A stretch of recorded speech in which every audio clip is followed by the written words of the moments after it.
오늘 말씀 제목 별을 따라서 라는 제목으로 올리도록 하겠습니다. 유대 땅에서 예수께서 태어나셨죠. 그때 머나먼 동방에서부터 몇 명의 박사들이 그 별을 보고 아기를 찾아 길을 떠났다는데, 그 동방이란 오늘날로 말하면 이라크, 이란, 사우디아라비아 아니면 예멘, 바로 이 지역을 가리키겠죠. 이제 여러분들이 보시는 그 가운데 부분에 있는 지역입니다.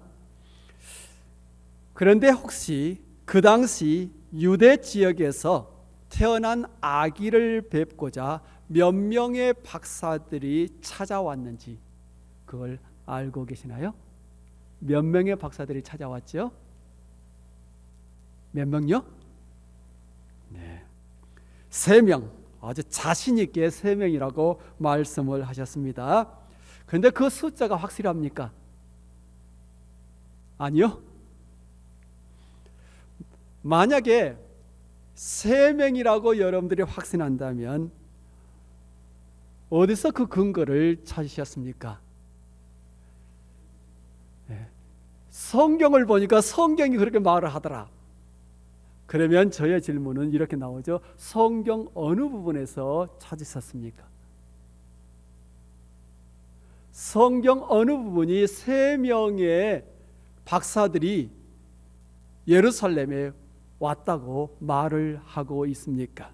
사실 성경은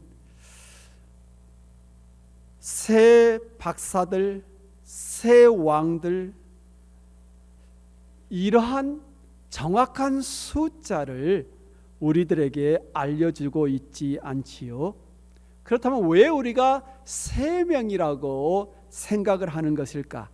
그것은 동방박사 세 사람, 옛날에 우리가 그렇게 불렀었는데 아마 그 성탄 찬송에서 3명이라는 이 숫자를 우리가 끄집어 냈을 겁니다. 그리고 그 찬양을 작시를 했던 분이 요한 홉킨스 목사님이신데 1857년에 그 찬송을 작시를 했습니다. 그때 그가 방문객들을 3명으로 생각을 했던 것은 아마도 태어난 그 아기께 올려드린 선물이 모두 3개였기 때문에 방문객들이 각자 하나씩 태어나신 분께 예물을 드렸을 것이다. 그래서 방문객들이 3명이 아니겠느냐, 그렇게 추측을 하셨겠지요. 황금, 유향, 모략. 그리고 다음으로 제가 던져보고 싶은 질문은 이겁니다. 도대체 그 박사들은 누구인가 하는 겁니다. 한 학설에 의할 것 같으면 그들은 예멘에서 온 왕들로 추측을 하는데, 그 당시 유대인들이 예멘의 왕이었기 때문에 그렇습니다. 하지만 이것 역시 수많은 추측 중에 하나에 불과하지요. 이런저런 추측을 우리가 뒤로 하고 한 가지 분명한 사실은 이러합니다. 머나먼 동방에서 왔던 방문객들은 매우 지혜로운 사람들로서 학문을 아주 많이 했던 사람들입니다. 특별히 박사라는 말, 메자이라니 박사라는 이 말, 헬라어의 마고스에서 유래를 했는데, 이 마고스라는 단어에서 오늘날 영어에서 말하는 매직, 마법이라는 단어가 나왔어요.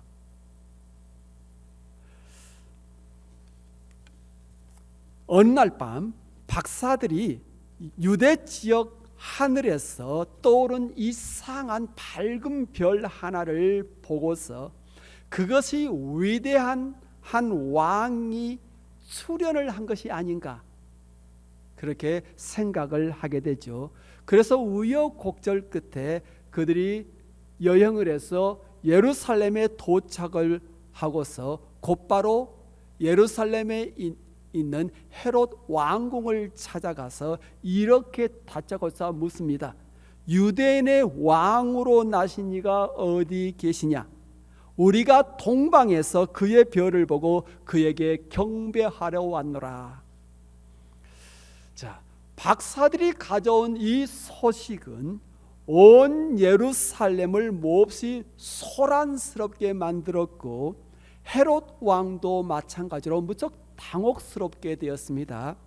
그래서 헤롯이 급하게 유대 종교 지도자들 모임을 소집을 합니다. 그리고 이렇게 묻죠. 만약 그리스도가 태어난다면 그가 어디서 나겠느냐? 그때 종교 지도자들의 대답이 이러했습니다.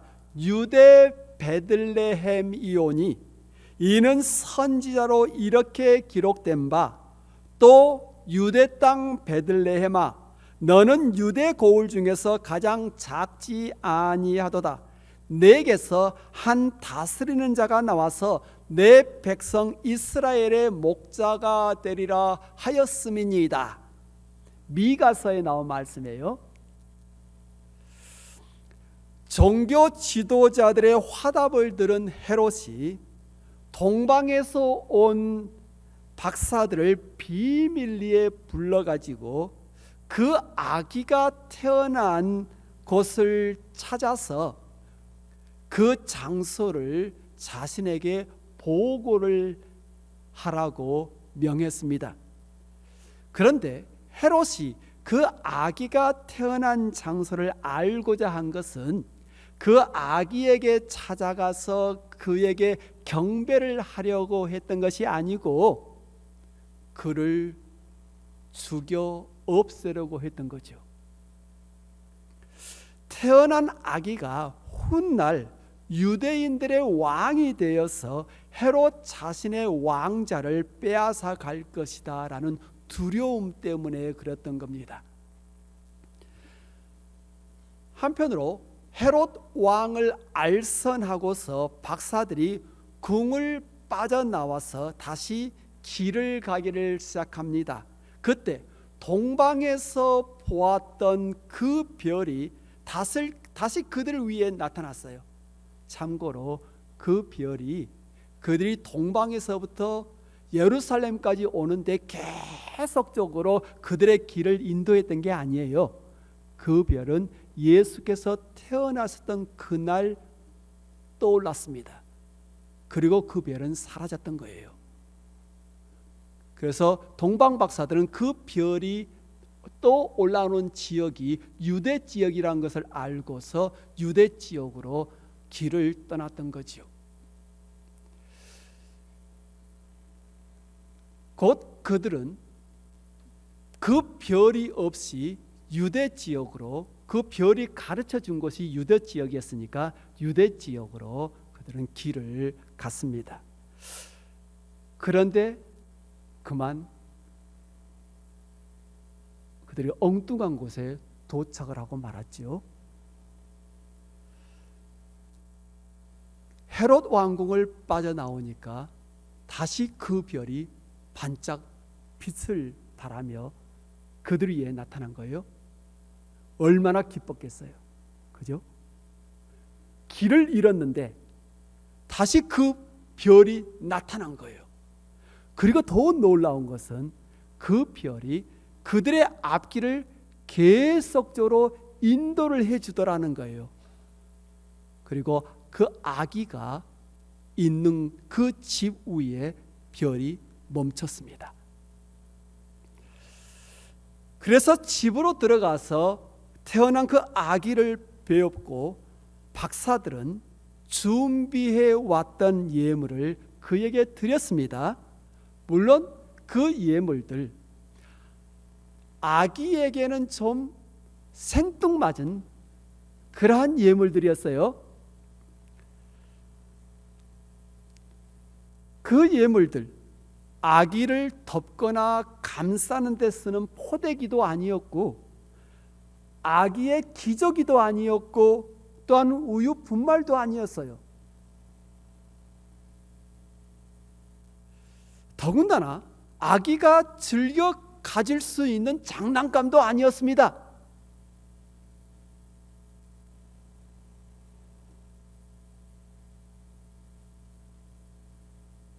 그런데 우리는 그 예물들이 갖고 있는 의미를 잘 알고 있습니다.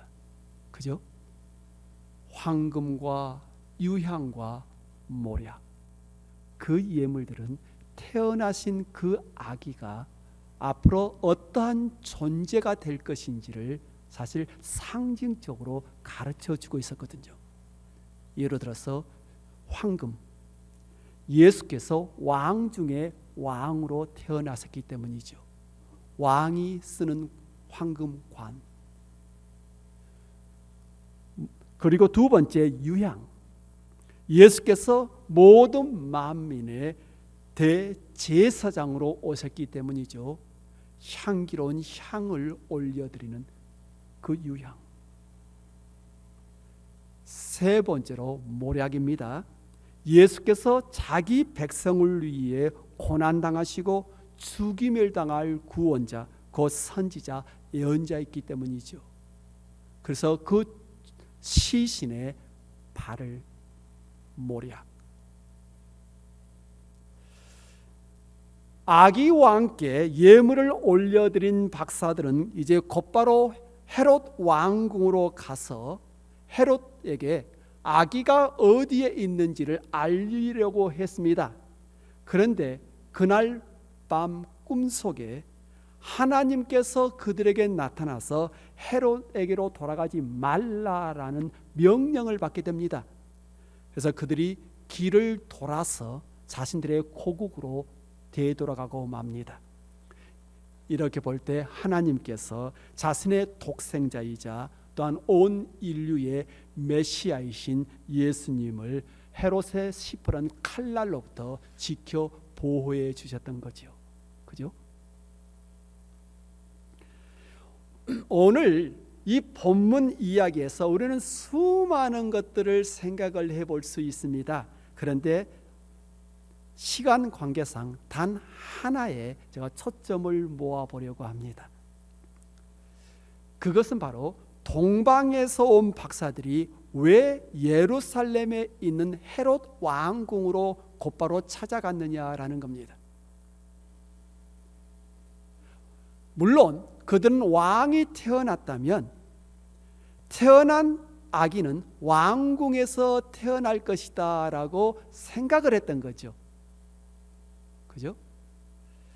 이렇게 볼 것 같으면 태어난 아기를 뵙고자 그들이 따랐던 것은 사실 별이 아니라 자신들이 알고 있는 지식, 달리 말하면 자신들의 고정관념이라는 것이었습니다. 왕이 태어난다면 당연히 왕궁에서 태어날 것이다. 자신들의 고정관념에 이끌려서 예루살렘 성 안으로 들어갔더니 그들이 가지고 왔던 소식은 성 안을 기쁘게 만든 것이 아니라 오히려 성을 혼란의 도가니 속으로 몰아넣고 말았습니다. 그래서 성경 3절 이렇게 기록하고 있습니다. 헤롯 왕과 온 예루살렘이 듣고 소동한지라.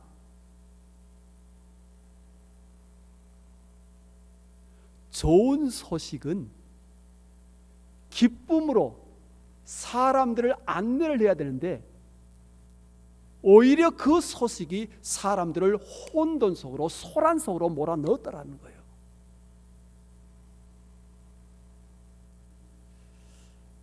이것은 우리에게 다음과 같은 중요한 교훈을 줍니다. 길을 가다가 별을 따라가기보다는 자신의 고정관념에 빠져든다면 우리는 방향을 상실할 수 있습니다. 방향을 상실하게 되면 마땅히 도착해야 될 목적지가 아닌 엉뚱한 곳에 도착하고 맙니다. 엉뚱한 곳에 도착하게 되면 우리의 삶에 큰 혼돈만 야기가 돼요.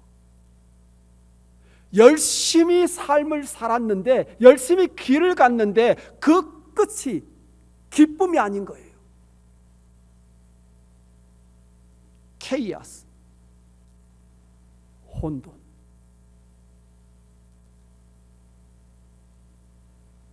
자, 그렇다면 이런 질문을 우리 스스로에게 좀 던져볼 필요가 있습니다.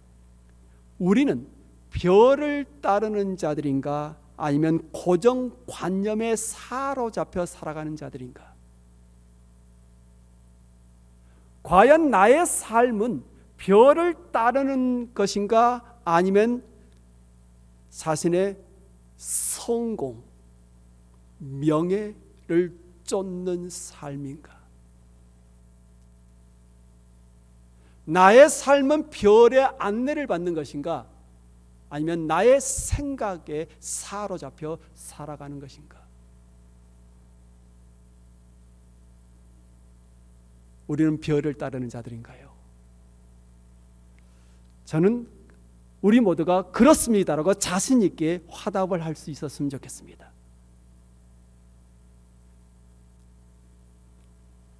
지난주 월요일 아침 일찍이 눈을 떴는데 한 3시 몇 분밖에 안 된 거예요. 다시 잠을 자려고 하는데 점처럼 잠소로 들어가지를 못했습니다. 그래서 아마존 뮤직 서비스를 통하여서 조용한 기독교 음악, 릴렉싱 크리스천 뮤직, 그걸 찾아가지고 그것을 이제 한참 듣고 있었습니다. 듣는데 처음으로 제가 접했던 Chasing이라는 노래가 들려왔는데, 그 가사가 무척 마음에 이렇게 와닿는 거예요. 그리고 특별히 다음 구절들이 내 두 귀를 사로잡았습니다. 제가 그걸 이렇게 좀 번역을 해봤습니다. 빙글빙글 돌기만 하다 지쳐 나의 크기, 아니면 내가 사랑했던 것들로 당신의 공간을 채우려고 노력했습니다. 어찌하였든 당신은 여전히 여기 있고 나는 여전히 당신의 손길을 느낍니다. 하나님, 나는 당신의 사랑을 믿을 수 없습니다. 난 꿈을 쫓았습니다. 떨어지는 낙엽을 쫓듯이 헛된 것들을 쫓았습니다. Chasing. 삶을 살아가면서 우리가 무엇을 따라가느냐 무척 중요하죠. 무엇을 따라간다는, 무엇을 쫓아간다는 이야기입니다. Chasing. 우리가 마땅히 따라야 할 주인공 분명히 해야 합니다. 또한 따라가야 할 주인공 신뢰할 만해야 합니다. 그래서 예수께서는 제자들을 부르실 때 한결같이 이렇게 말씀을 하셨습니다. 나를 따르라. Follow me. 너희들이 나의 공동체 안에 들어올 때 다른 것들이 아니라 나를 따르라. 너희가 옳다고 생각하는 것, 너희가 소중히 여기는 가치관, 꿈과 목적이 아니라 나를 따르라. 신앙생활은 예수님을 따르는 거예요. 예수님의 제자들은 다른 것이 아니라 예수님을 따르는 자들입니다. 나를 따르라. Follow me. 아주 중요한 말씀이죠. 신앙생활을 하다가 위기를 맞이하는 거의 대부분의 이유가 어디 있냐면 예수님이 아니라 자기 신앙에 빠져들 때 그만 길을 잃고 맙니다. 예수님을 따라야 되는데 자기가 옳다고 생각하는 자기 신앙에 빠져들어요.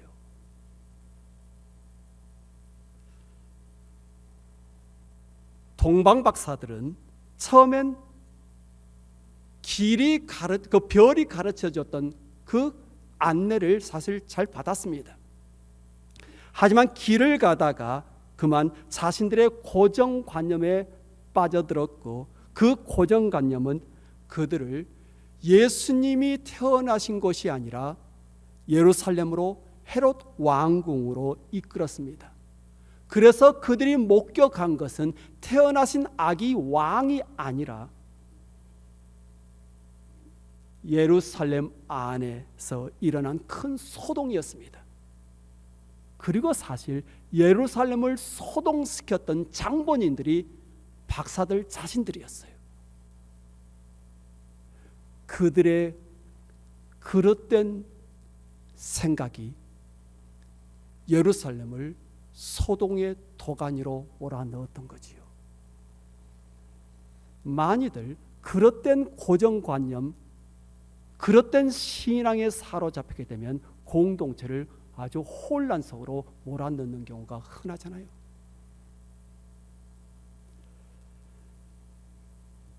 혹시 여러분들 뉴욕 양키스 좋아하십니까? 뭐 안 좋아하는 분들은 거의 없겠죠. 스포츠를 좋아한다면.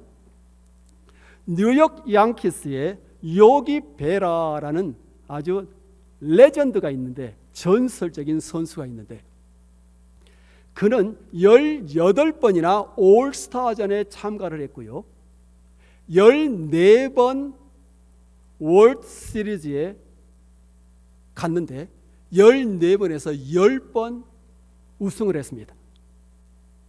대단하죠? 그런 경이적인 기록, 그가 세운 그 기록 깨지기 쉽지 않을 겁니다. 그런 경이적인 기록을 그가 세울 수 있었던 건 그의 초점이 늘 한결같았기 때문입니다. 그가 이런 말을 한 적이 있어요. 야구는 90%가 정신력이다. 어디로 가고 있는지 모른다면 당신은 결국 가고 싶지 않는 것에 도달하고 말 것이다. 경기가 끝날 때까지 끝난 것은 아니다. 아주 유명한 말들이죠.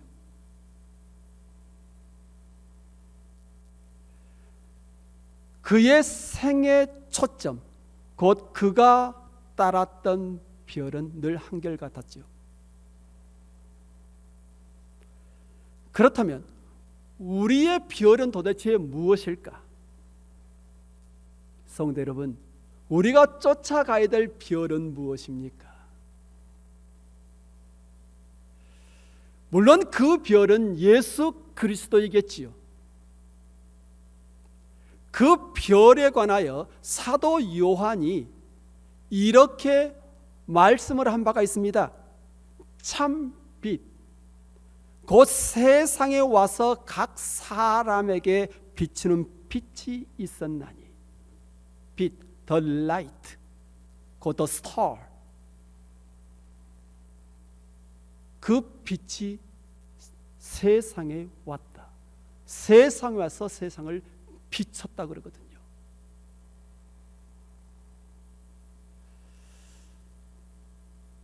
오늘 우리는 주현주일로 지키고 있습니다. 에피파니 선데이. 커다란 별 하나가 나타나 온 세상에 위대한 왕의 탄생을 알린 그 축복을 기억하고서 감사하기 위한 날이죠. 광고 시간에 말씀드린 대로 금년 교회력에 의하면 주현절은 1월 6일 금요일이 됩니다. 우리에게 주현, 에피파니,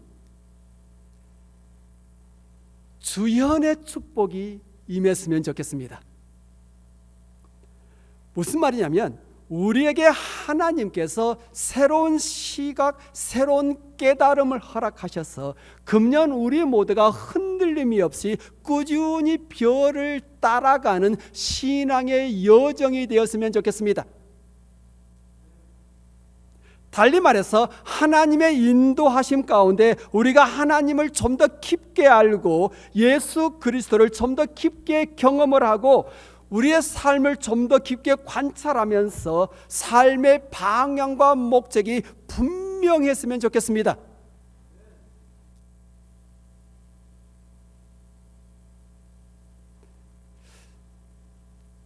지난 며칠 동안 저는 2023년 나의 한 단어 찾기에 열중했습니다. 여러분들 보통 이 새해가 되면 새해 결단이라고 해가지고 New Year's Resolutions 이렇게 만들잖아요. 근데 저는 좀 몇 년 전부터 New Year's Resolution을 내가 무엇을 해야겠다라는 어떠한 계획이라기보다는 한 해 내 삶을 이끌어줄 수 있는 단어 하나를 찾아서 그 단어에 입각해서 한 해의 삶을 살아가려고 노력을 합니다. 그래서 나의 New Year's Resolution은 한 해를 인도해 줄 수 있는 한 단어를 찾는 겁니다.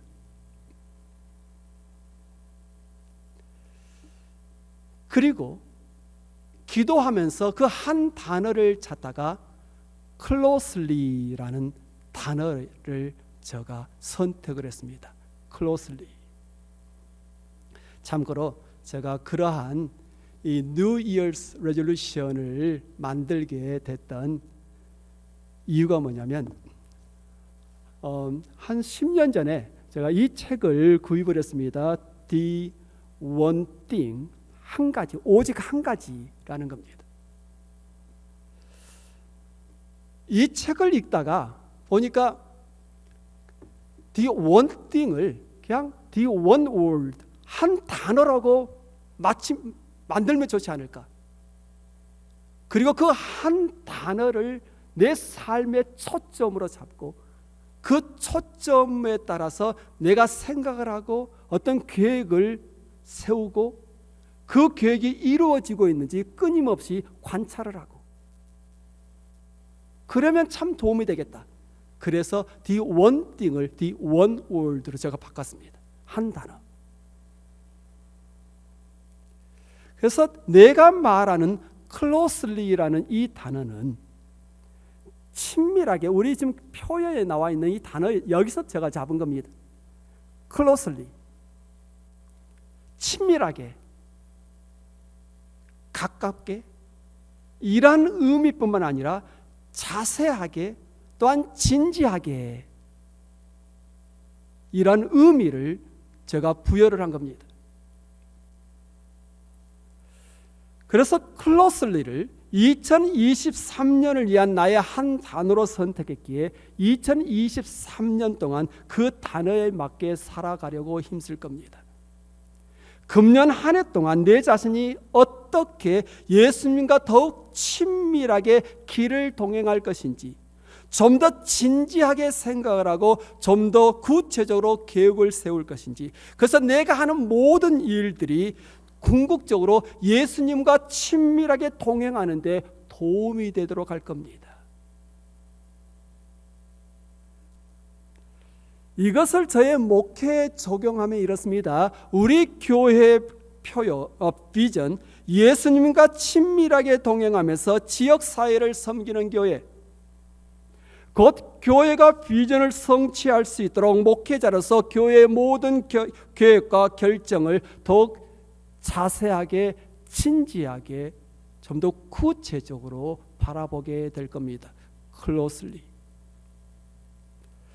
어린아이들 왜라는 질문을 하루에 1000번을 외치죠. 끊임없이 어린아이들이 왜라는 질문을 던지듯이 2023년 나 역시도 동일한 질문을 지속적으로 던지게 될 겁니다. 왜? 혹시 각종 회의, 그리고 설교, 성경 공부 시간에 내가 여러분께 왜라고 질문을 하거들랑 짜증내지 마시고 너그럽게 이해해 주시기를 바랍니다. 제가 클로슬리 한 단어에 입각해서 그 질문을 던지고 있는 것이니까. 특별히 동성애 문제로 교단 분리가 가시화되고 있는 이 시점에서 저는 왜라는 질문을 더 많이 던져야만 합니다.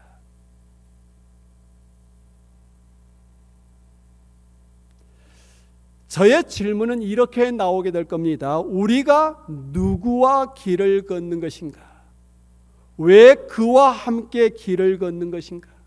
어떻게 그와 함께 길을 걸을 것인가? 그와 함께 어디로 갈 것인가? 그와 함께 무엇을 하려고 하는가?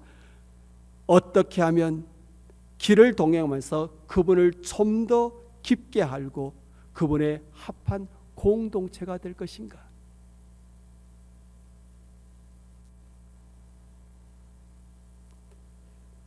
앞서 언급했던 야구선수 요기 베라가 했던 말입니다.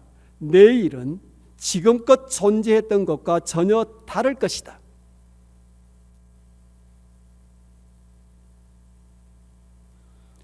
(2023년은) 2022년과는 정녕 다를 겁니다.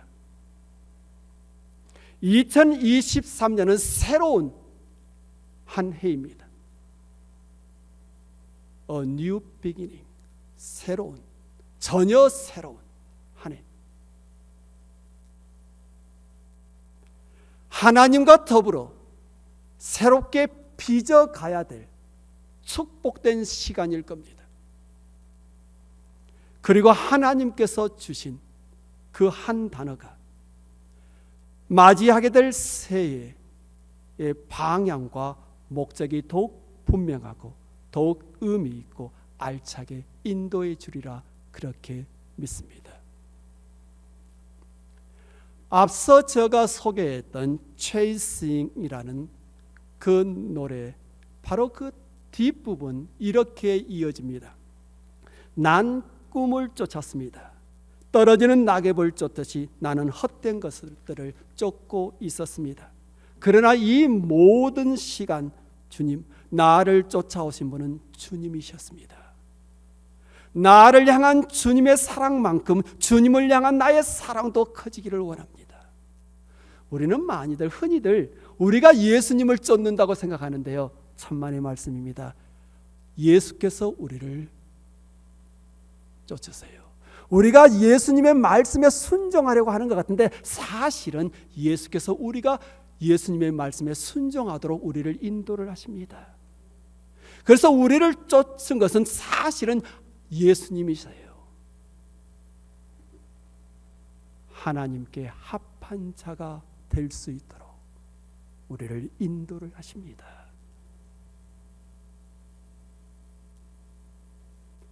하나님의 인도하심을 따라갔을 때 동방 박사들은 헤롯 왕궁이 아닌 온 인류의 구원자로 태어나신 아기가 머물러 있는 곳에 도착할 수 있었습니다.